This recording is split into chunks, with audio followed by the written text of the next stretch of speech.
আগৰ ক্লাছত আমি পঢ়িলো ধাতুৱে পানীৰ লগত কেনেদৰে বিক্ৰিয়া কৰে আৰু ধাতু বতাহৰ সংস্পৰ্শত ৰাখিলে কি হয়। আজি আমি চাম ধাতুৱে এচিডৰ সৈতে বিক্ৰিয়া কৰিলে কি হয়।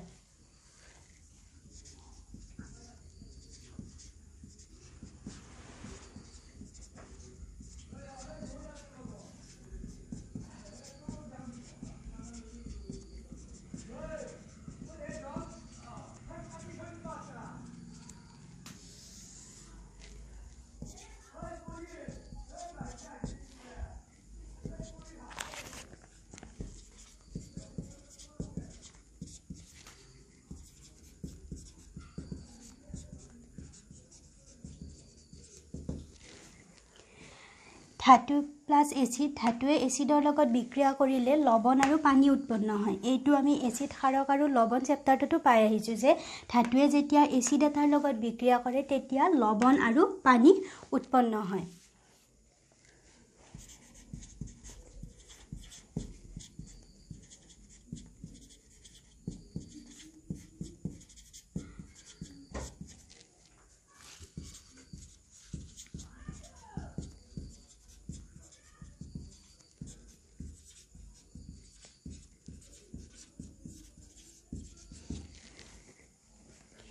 ধাতু এটা যেতিয়া লঘু এচিডৰ সৈতে বিক্ৰিয়া কৰে তেতিয়া ধাতৱ লৱণ প্লাছ হাইড্ৰজেন গেছ উৎপন্ন হয়। এইটো ওপৰতো বেলেগ, এইটো হ'ল লঘু এচিডৰ লগত, এইটো এচিডৰ লগত।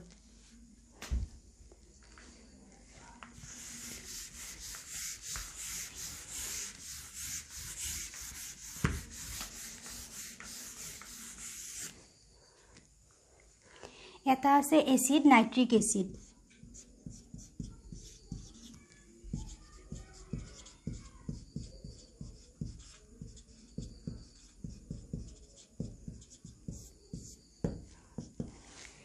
নাইট্ৰিক এচিডৰ ৰাসায়নিক সংযুক্ত বা সংকেতটো HNO3।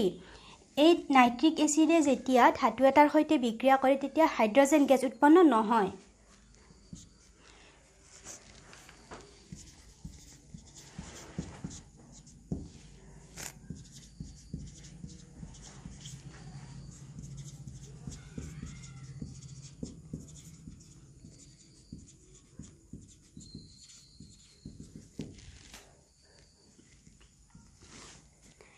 এইটো কিহৰ কাৰণে হয়? কাৰণ নাইট্ৰিক এচিড এবিধ জাৰক পদাৰ্থ, সেইকাৰণে যেতিয়া হাইড্ৰজেনৰ H2S গেছ উৎপন্ন হয় প্ৰথমতে সেই H2S গেছক কি কৰে? ৰূপান্তৰিত কৰি দিয়ে।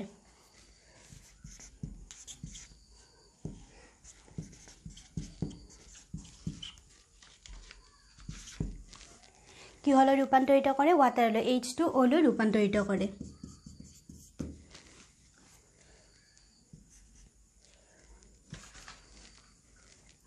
হাইড্ৰজেনটো থাকিব HNO3 আৰু ইয়াৰ এই সংযুতিতে আছে NO3 আৰু সি নিজে ইয়াৰ তিনিটা অক্সাইড আছে N2O, NO আৰু NO2। এই যিকোনো এটা ইয়াৰে যিকোনো এটালৈ ৰূপান্তৰিত হৈ যায়।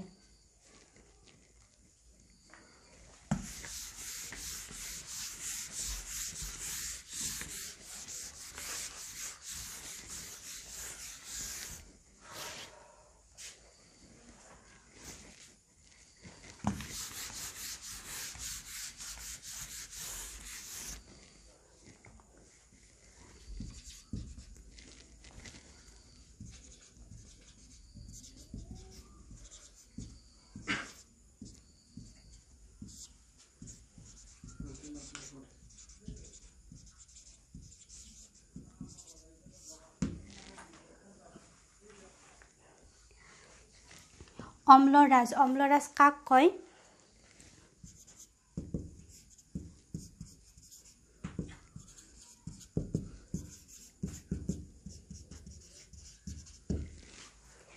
অম্লৰাজ হৈছে 3:1 অনুপাতত থকা গাঢ় hydrochloric acid HCl hydrochloric acid আৰু গাঢ় নাইট্ৰিক এচিড NO3 এটা মিশ্ৰণ। যেতিয়া গাঢ় HCl আৰু HNO3 অকলে অকলে থাকে, পৃথকে পৃথকে থাকে, তেতিয়া সিহঁতে সোণ দ্ৰৱীভূত কৰিব নোৱাৰে।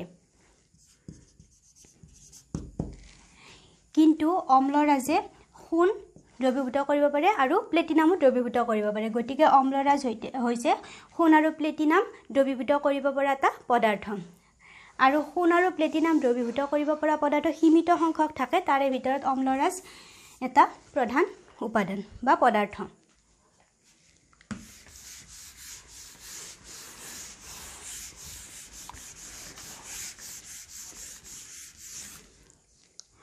অম্লৰাজটো কি হয় ভালকে লিখি দিছো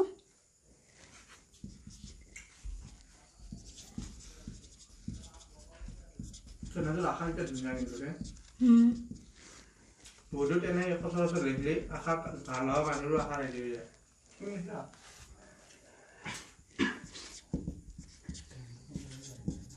মাৰ্কাটো কৰিছে না মাৰ্কাটো দি দিছে লিখাটা মানে হেৰি হৈছে এটা তো কোন থৈছিল কোঠে যে এটা হৈ গই সিম্পল এটা আছে কোটাতে গই গিছে নি এটালে নহয় জানো সুন্দর এটা একদম দেখা না গলা এটা লগা ওই এই দাসটো দাসটো চলো এই কাটি দিছে নি রেডি মা কাটি দিছে তার কাটি দিয়া নাই তোমার তো গোটে গোটে দিয়া তো কি চলে চল রেডি মা এই মা মাতনাটা না পাঁচটো রেডি মা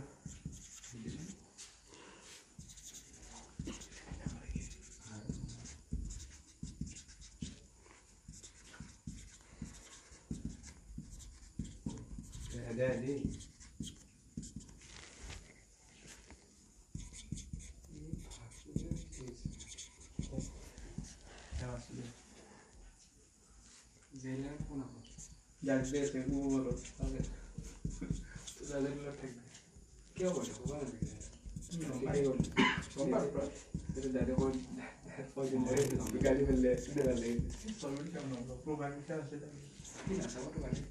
तो जेलन दा डायरेक्टली कंपेयर में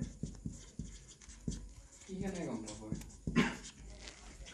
भाई बातें पता होते तो नहीं होते नहीं आता कितना वाले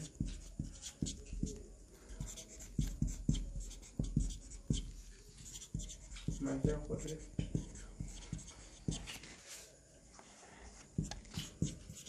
तो मोबाइल तो बिजी कर ले तो लोग खाली मोबाइल वीडियो लो रखता ये फले हावी वीडियो फले जा না মানে এটা লল ফেলে দিবি নি নালগে আৰু এটা আৰু দিবা এনেখিনি কোৱা লাগে না হ'ব বাৰু মেজি বুজাটো মানতে ফেলে আইনা অকল বুজা হয় না বুজা কৰি দিলে উঠি যায় দা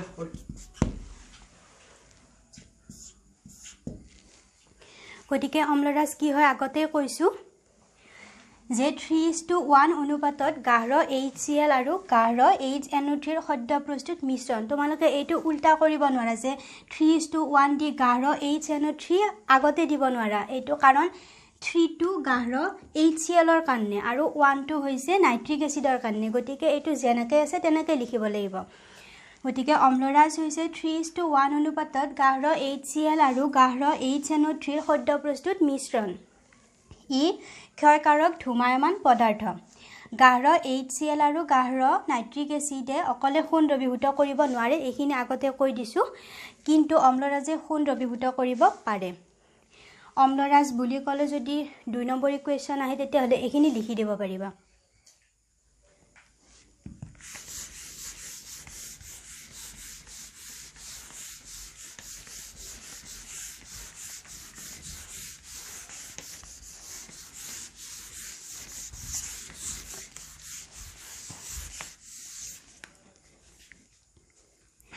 এইবাৰ আছে ধাতুৱে আন ধাতুৰ লৱণৰ লগত কেনেদৰে লৱণৰ দ্ৰৱণৰ লগত কেনেদৰে বিক্ৰিয়া কৰে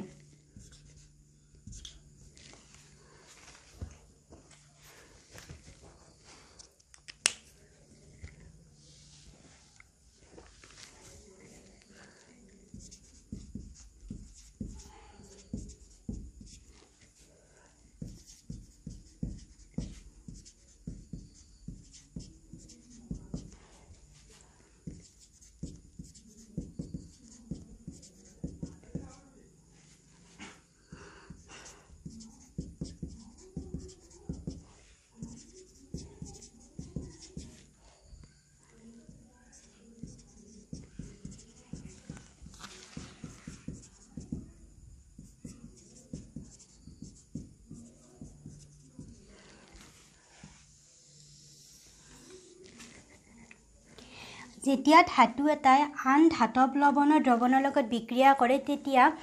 এই বিক্ৰিয়াটোত যোনটো অলপ কম সক্ৰিয় থাকে সেইটোক তাতকৈ অধিক সক্ৰিয়তা ধাতুৱে প্ৰতিস্থাপন কৰি দিয়ে বা সেই ধাতুৰ পৰা অপসাৰিত কৰি দিয়ে।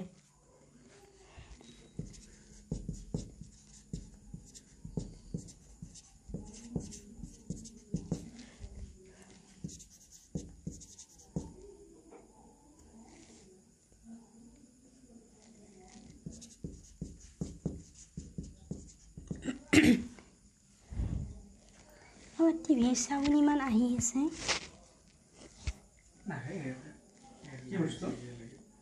টিভি চাউন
যেতিয়া ধাতু A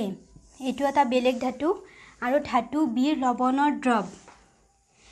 ধাতু A ধাতু B লৱণৰ দ্ৰৱৰ পৰা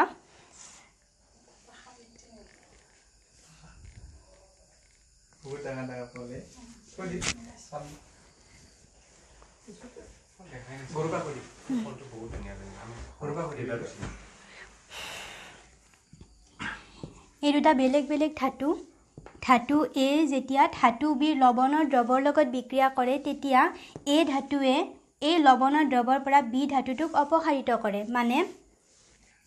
যোনটো কম সক্ৰিয় ইয়াতে কম সক্ৰিয় হ'ল আমি গম পালো ধাতু B কাৰণ ই লৱণৰ দ্ৰৱৰ পৰা অপসাৰিত হৈ গৈছে গতিকে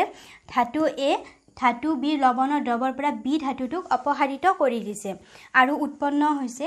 A লৱণৰ দ্ৰৱ প্লাস ধাতু B গতিকে এই ধাতুটোৱে এই লৱণৰ দ্ৰৱটোৰ পৰা B ধাতুটোক অপসাৰিত কৰি নিজে এই লৱণৰ দ্ৰৱ হৈছে বিক্ৰিয়াজাত পদাৰ্থ হিচাপে আৰু ধাতু Bটোক উলিয়াই দিছে অপসাৰিত কৰি দিছে গতিকে ধাতুৱে আন ধাতৱ লৱণৰ দ্ৰৱণৰ লগত ঠিক এনেদৰে বিক্ৰিয়া কৰে কম সক্ৰিয় ধাতুটোক বেছি সক্ৰিয় ধাতু এটাই অপসাৰিত কৰি দিয়ে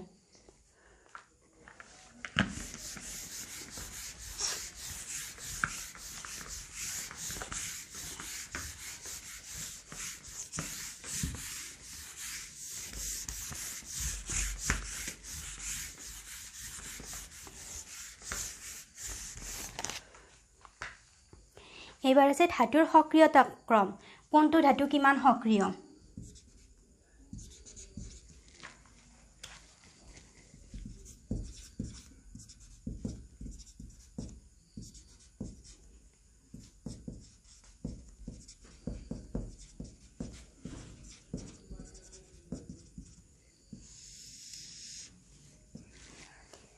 ইয়াতে ধাতুৰ সক্ৰিয়তা ক্ৰমটো লিখোতে মানে সচৰাচৰ যোনবোৰ ধাতু একদম ব্যৱহাৰে হৈ থাকে সেইবোৰৰ সক্ৰিয়তা ক্ৰমটো দিয়া হৈছে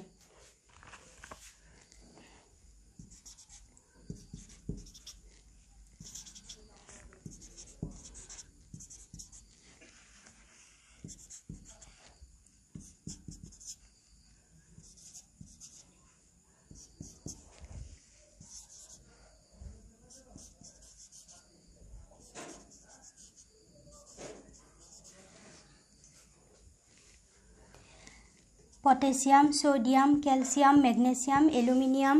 zinc, iron, lead, hydrogen, copper, para, silver, সোণ ইয়াৰে ভিতৰত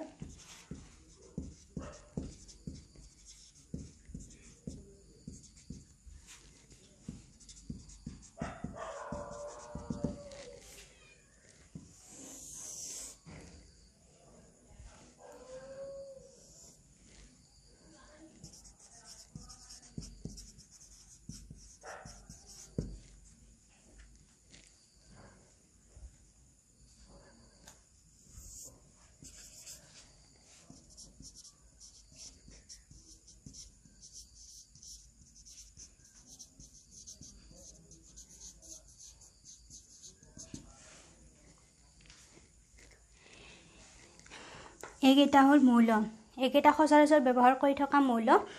পটেছিয়ামটো এই লিষ্টখনত আটাইতকৈ সক্ৰিয় ইয়াতে আছে কম সক্ৰিয় আৰু সোণটো আটাইতকৈ কম সক্ৰিয় ইয়াতে সক্ৰিয় কম সক্ৰিয়টো কেনেকৈ আহিছে যিবোৰে মানে বিক্ৰিয়া এটাত সোনকালে বিক্ৰিয়া কৰে বা এটা আনটোক অপসাৰিত কৰি দিয়ে আমি আগতে এটা পালো যে ধাতু এই ধাতুবিক অপসাৰিত কৰি দিছিল মানে ধাতু এইটো ধাতুবিতকৈ বেছি সক্ৰিয় গতিকে এনেকৈ তাৰৰ ওপৰত নিৰ্ভৰ কৰিব তেনেকুৱা বিক্ৰিয়াবোৰৰ ওপৰত নিৰ্ভৰ কৰি ইয়াতে সক্ৰিয়তা ক্ৰমটো সজোৱা হৈছে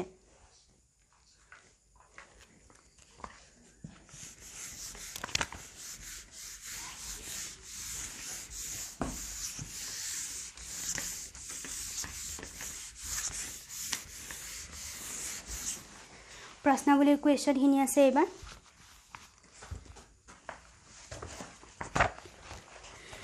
সোডিয়াম ধাতু কিয় কেৰাচিন তেলত ডুবাই ৰখা হয়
এনসাৰটো লিখি লবা সোডিয়াম এবিধ অধিক সক্ৰিয় ধাতু আমি সক্ৰিয়তাৰ লিষ্টখন চালো ক্ৰমটো চালো তাতে সোডিয়ামটো ওপৰতে আছিল হেকানে হেতু হৈছে অধিক সক্ৰিয় ধাতু মুক্ত অৱস্থাত সোডিয়ামে অক্সিজেন আৰু পানীৰ লগত বিক্ৰিয়া কৰে যদি সোডিয়ামটো আমি খালি জায়গাত থৈ দিও বা মুক্তভাৱে থৈ দিও তেতিয়া অক্সিজেন আৰু পানীৰ লগত বিক্ৰিয়া কৰিব আৰু সোডিয়ামে যেতিয়া পানী আৰু অক্সিজেনৰ লগত বিক্ৰিয়া কৰে তেতিয়া প্ৰচুৰ পৰিমাণে তাপৰ উদ্ভৱ হয় তাপৰ উদ্ভৱ হোৱা বিক্ৰিয়াবোৰক কৈছিল তাপবৰ্জী বিক্ৰিয়া গতিকে সোডিয়াম আৰু অক্সিজেন আৰু পানীৰ লগত যেতিয়া বিক্ৰিয়া হ'ব তেতিয়া প্ৰচুৰ পৰিমাণে তাপৰ উদ্ভৱ হ'ব সেইবাবে ইয়াক কেৰাচিন তেলত ডুবাই ৰখা হয় মানে সোডিয়ামটো যাতে পানী আৰু অক্সিজেনৰ লগত সহজতে বিক্ৰিয়া কৰিব নোৱাৰে সেই কাৰণে কিহতক কেৰাচিন তেলত ডুবাই ৰখা হয় এনসাৰটো তোমালোকে লিখি লবা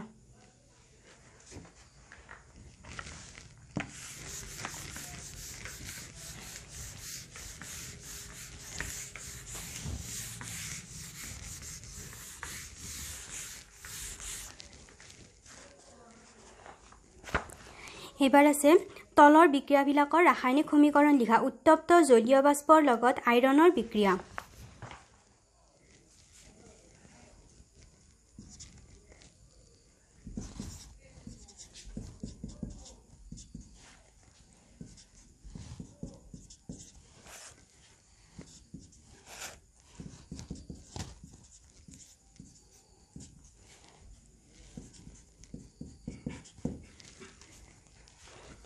আইৰণে যেতিয়া উত্তপ্ত জলীয় বাষ্পৰ লগত বিক্ৰিয়া কৰে তেতিয়া Fe3O4 আৰু হাইড্ৰজেন গেছ উৎপন্ন হয় ইয়াতে লিখি দিব পাৰা আইৰণ পানী বা উত্তপ্ত জলীয় বাষ্প এনেকৈ লিখি দিব পাৰা এবাৰ আছে পানীৰ লগত ক্যালসিয়াম আৰু পটাছিয়ামৰ বিক্ৰিয়া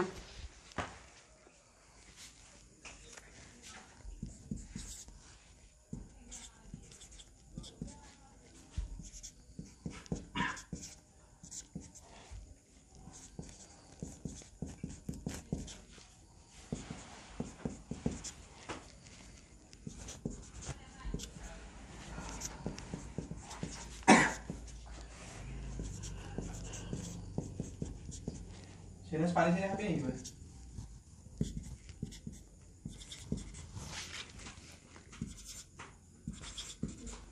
Dia mah dia dia dia aro. Shot dari. So itu is not only getting cycle exit like you lagi. Speed better than log so to throw. গতিকে ক্যালসিয়ামে যেতিয়া পানীৰ লগত বিক্ৰিয়া কৰে তেতিয়া ক্যালসিয়াম হাইড্ৰক্সাইড আৰু হাইড্ৰজেন গেছ উৎপন্ন হয় আৰু পটাছিয়ামে যেতিয়া পানীৰ লগত বিক্ৰিয়া কৰে তেতিয়া potassium hydroxide plus hydrogen gas plus তাপ শক্তি উৎপন্ন হয় এইকেইটা হৈছে ৰাসায়নিক বিক্ৰিয়া যি সুধিছে এইকেইটা লিখি লবা তোমালোকে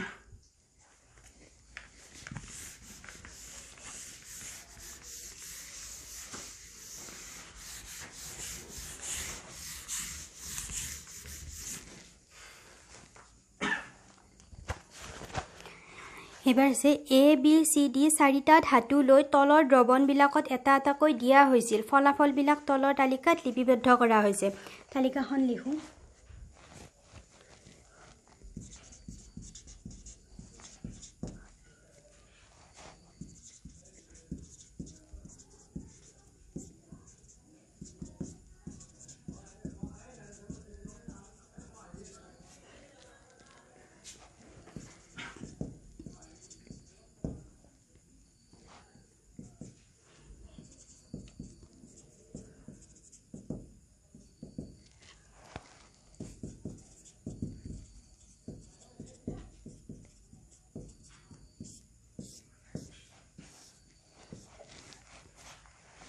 ये copper sulphate zinc sulphate silver nitrate short के लिखि दिसु किताबत तालिकाখন আছে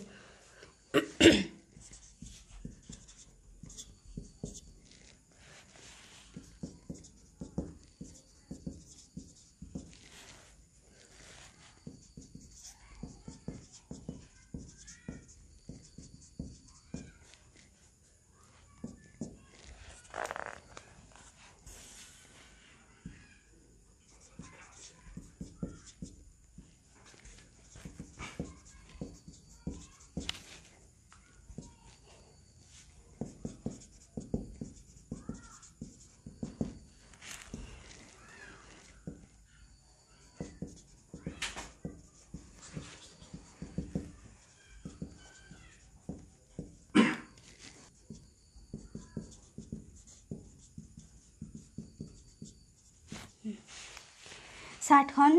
ধাতুটো আছে আৰু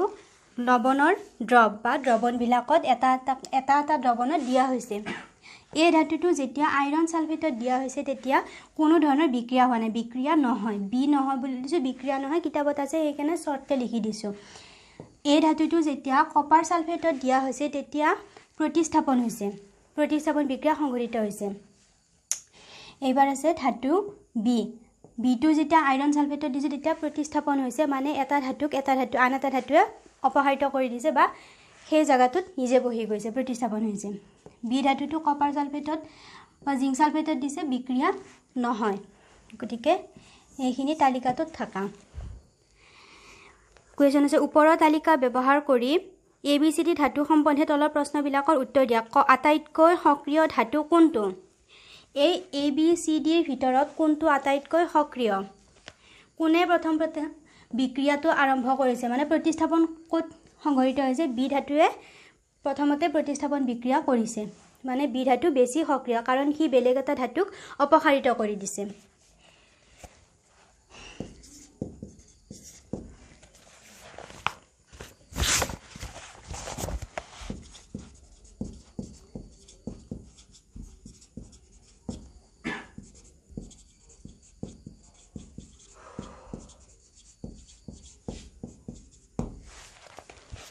আটাইতকৈ সক্ৰিয় ধাতু বি এবাৰ আছে কপাৰ সালফেট দ্ৰৱণত বি ধাতু দিলে কি হ'ব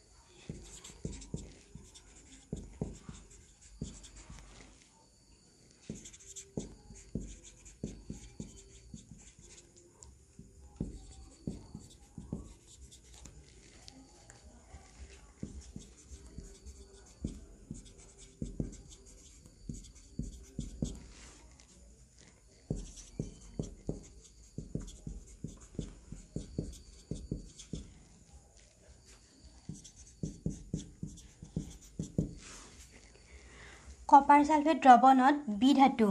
কিন্তু কপাৰ সালফেট দ্ৰৱণ ইয়াতে বি ধাতুটো দিয়া হোৱা নাই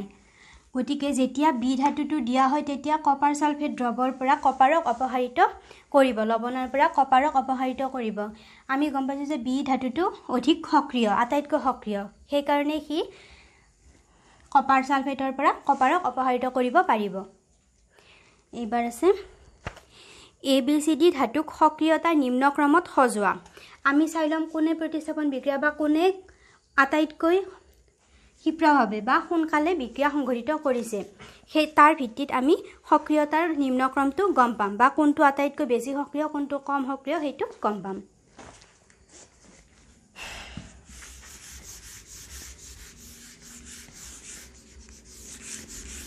salam আছে নেকি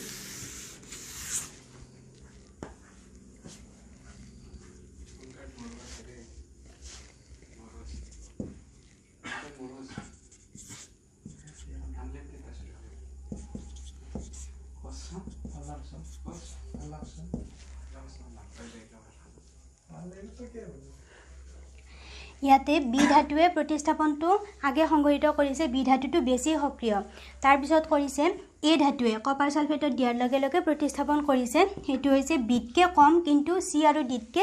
বেছি সি ধাতুৱে সিলভাৰ নাইট্ৰেটত দিলে প্ৰতিস্থাপন বিক্ৰিয়া সংঘটিত কৰিছে গতিকে সিটো এতকে কম সক্ৰিয় কিন্তু ডিতকে কাৰণ ডি কোনো ধৰণৰ প্ৰতিস্থাপন বিক্ৰিয়া সংঘটিত কৰা নাই সেই কাৰণে ডিটো আটাইতকৈ কম সক্ৰিয় এটো হৈছে নিম্ন ক্ৰম ধাতু কেইটাৰ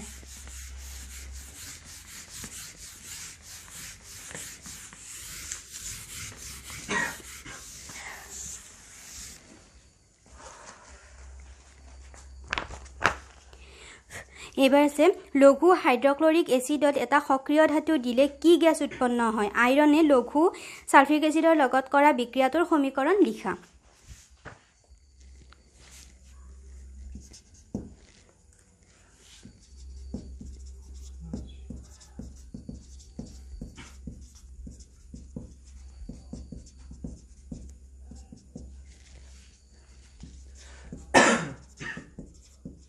শুনি আছো কৈ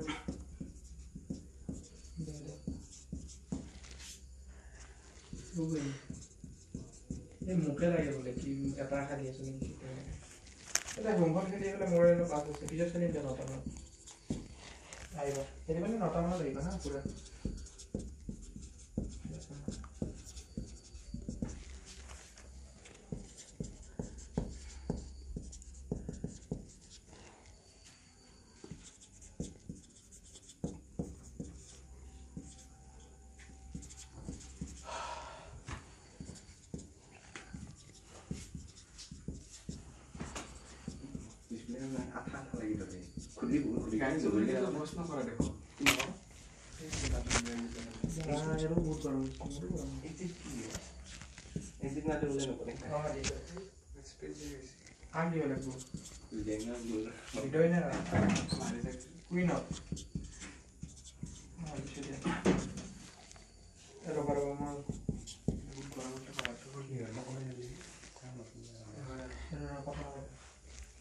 গতিকে লঘু হাইড্ৰক্লৰিক এসিডত সক্ৰিয় ধাতু এটা দিলে H2S গ্যাস উৎপন্ন হয় আমি আগতে পাইছিলো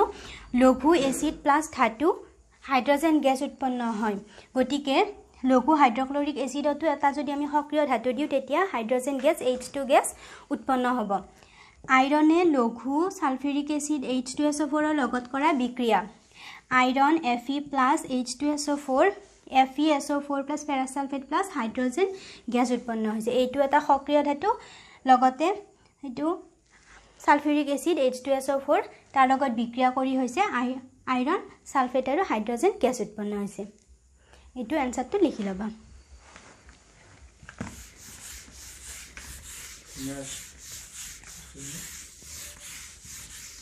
ভাস্তাকে পাস্তা খুলি আছে মোরে মানে থেলা তো লগে দিছো মানে এই সাসাদি গুড বেশি খাইছে ঠিক তাতে দিলে এবাৰ আছে আইৰন সালফেট দ্ৰৱণত জিংক ধাতু দিলে কি দেখিবা সংঘটিত হোৱা বিক্ৰিয়াটো লিখা আগতে লিখি দিছো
বলো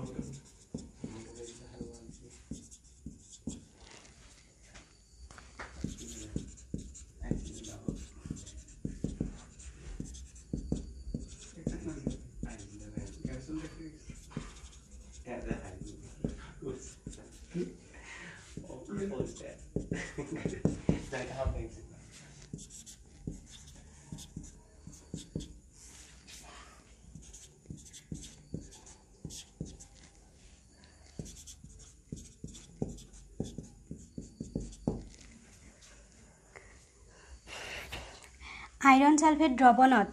এইটো আইৰণ সালফেট দ্ৰৱণ তাতে যদি আমি জিংক ধাতু দিও তেতিয়া আইৰণ সালফেটৰ ৰংটো হৈছে সেউজীয়া গতিকে আইৰণ সালফেটৰ সেউজীয়া ৰং লাহে লাহে নাইকিয়া হৈ যাব আৰু জিংকৰ ওপৰত আইৰণৰ অধক্ষেপ পৰিব জিংক প্লাস আইৰণ সালফেট ইয়াতে এই লৱণটোৰ দ্ৰৱটোৰ পৰা জিংকে আইৰণক অপসাৰিত কৰি দিব আৰু ই নিজে সালফেটৰ লগত লগ হৈ যাব লগ হৈ জিংক সালফেট উৎপন্ন কৰিব আৰু লগতে এইটো হাইড্ৰজেন গ্যাস উৎপন্ন হ'ব এইটো ৰাসায়নিক বিক্ৰিয়া ৰাসায়নিক সমীকৰণটো তোমালোকে দিবলৈ চেষ্টা কৰিবা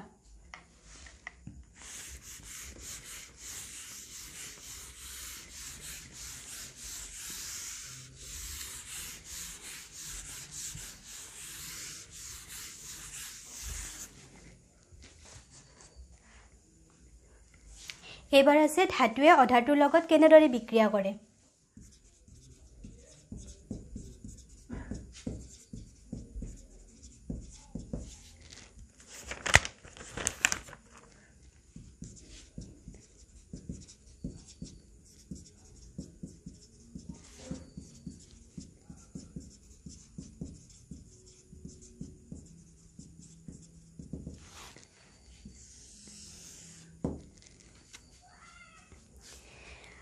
পৰ্যাবৃত্ত তালিকাখনত কিছুমান আছে সাৰ মৃত্তিকা ধাতু সাৰ ধাতু কিছুমান আছে সম্ভ্ৰান্ত গ্যাস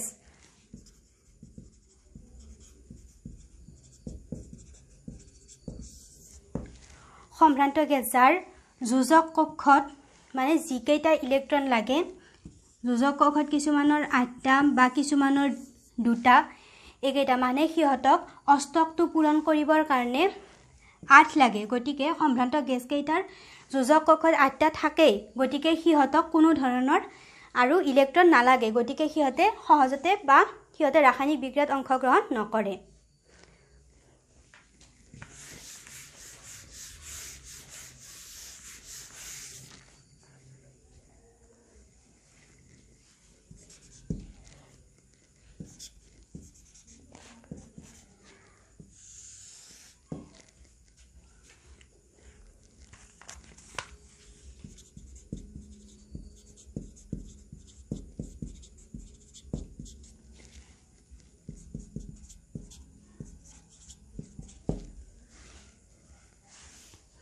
সম্ভ্ৰান্ত গ্যাস দুটাৰ লৈ লৈছো হিলিয়াম আৰু নিয়ন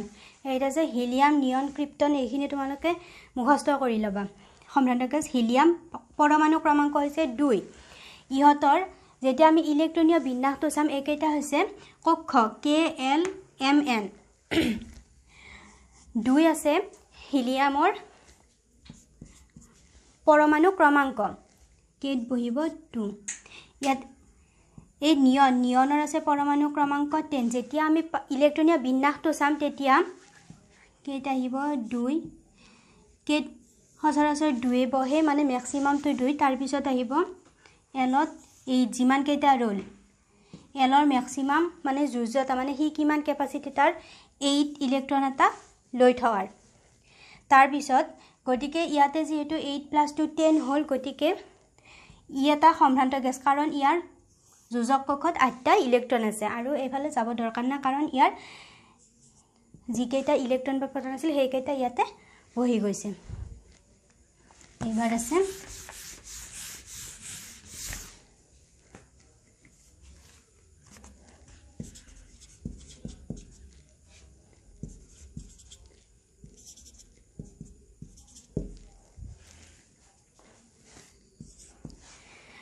ধাতু দুটা লোৱা হৈছে সোডিয়াম আৰু ক্যালসিয়াম সোডিয়ামৰ পৰমাণু ক্ৰমাংক হৈছে 11 ক্যালসিয়ামৰ 20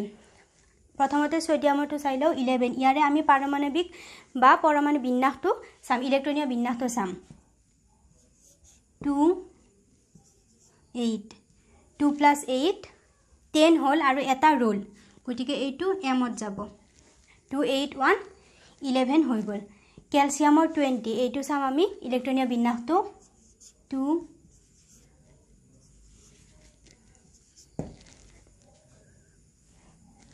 এইটো চাবা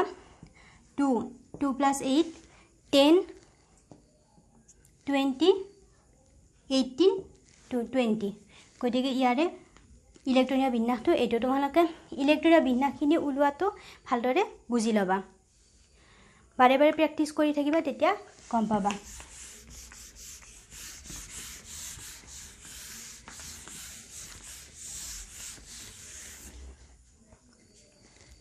সকলোবোৰ মৌলয় ইয়াৰ যোজক কক্ষৰ ইলেক্ট্ৰনটো মানে সিহঁতে সম্ভ্ৰান্ত গেছৰ সুস্থিৰ সজ্জাটো লাভ কৰিবৰ কাৰণে চেষ্টা কৰে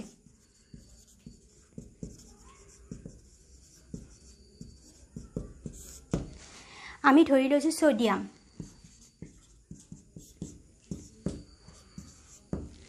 ইলেক্ট্ৰনীয় বিন্যাসটো হৈছে 281 গটিকে ইয়াৰে যোজক কক্ষত আছে এটা ইলেক্ট্ৰন গটিকে ই যেতিয়া ইয়াৰ যোজক কক্ষত থকা এই ইলেক্ট্ৰনটো এৰি দিব বা কোনোবা লাগতীয়া যাক লাগে তাক দিব তেতিয়া ইয়াৰ ইলেক্ট্ৰনীয় বিন্যাসটো হৈ যাব 28 ই সম্ভ্ৰান্ত গেছৰ এটা সুস্থিৰ সজ্জা লাভ কৰে আৰু প্ৰত্যেক মৌলয় সুস্থিৰ সজ্জাটো লাভ কৰিবৰ কাৰণে চেষ্টা কৰে এটা আমি মৌলৰ বা যৌগৰ গঠন এটা চাই লৈছো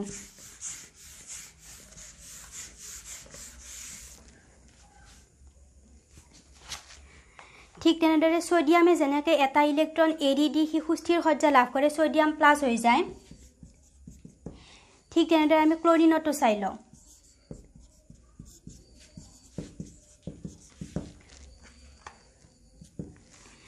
ক্লোৰিনৰ যোজক কক্ষত থাকে 7টা ইলেক্ট্ৰন ই যদি এটা ইলেক্ট্ৰন কৰবাৰ পৰা পাই যায় তেতিয়া গটিকে সোডিয়ামে যেটো এৰি দিছিল ইলেক্ট্ৰনটো সেইটো ক্লোৰিনে লৈ লয় হেতু তাৰ সুস্থিৰ ইলেক্ট্ৰনীয় সজ্জা এটা লাভ কৰিব গটিকে ইহতে সোডিয়াম আৰু ক্লোৰিন ইয়াৰে গঠনটো তোমালোকে পিছত পাবা ভালকে যে সোডিয়াম আৰু ক্লোৰিনে এনেকৈ ইলেক্ট্ৰনৰ আদান প্ৰদানৰ ফলত সোডিয়াম ক্লোৰাইডৰ যৌগটো গঠন কৰে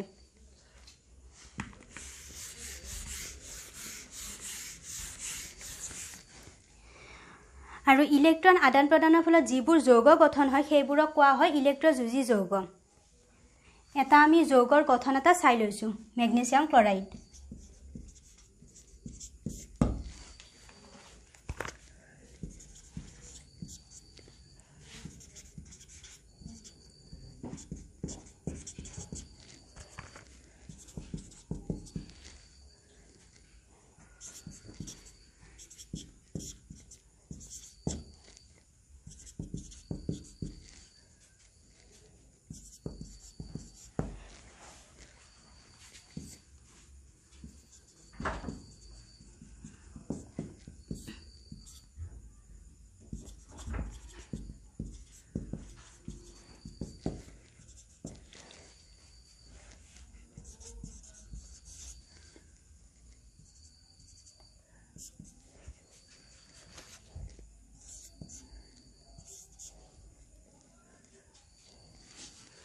हेतु चाबा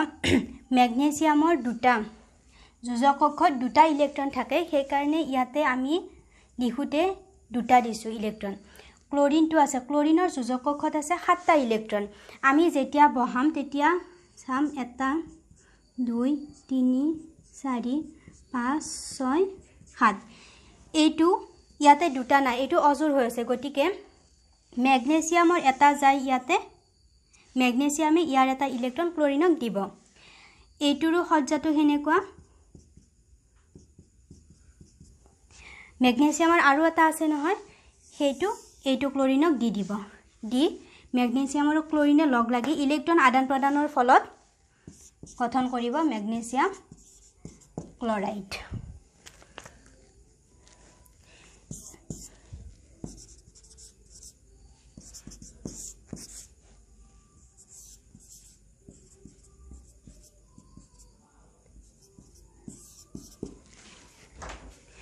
এইটো ডাইৰেক্ট ৰাসায়নিক সংকেতটো ইয়াৰে পিছত তোমালোকে এইখিনি লিখি দিবা Mg2+ এনেকৈ ইয়াতে যি আছিল এইখিনিত এনেকৈ লিখি দিবা লাষ্টত এইটো লিখি দিলেও কথা নাই গতিকে ইলেক্ট্ৰলিটিক যৌগৰ উদাহৰণ দিলে তোমালোকে এইটো দিব পাৰিবা গঠনটো আৰু বাকিখিনি নেক্সট ক্লাছত কৈ দিম কি কি আছে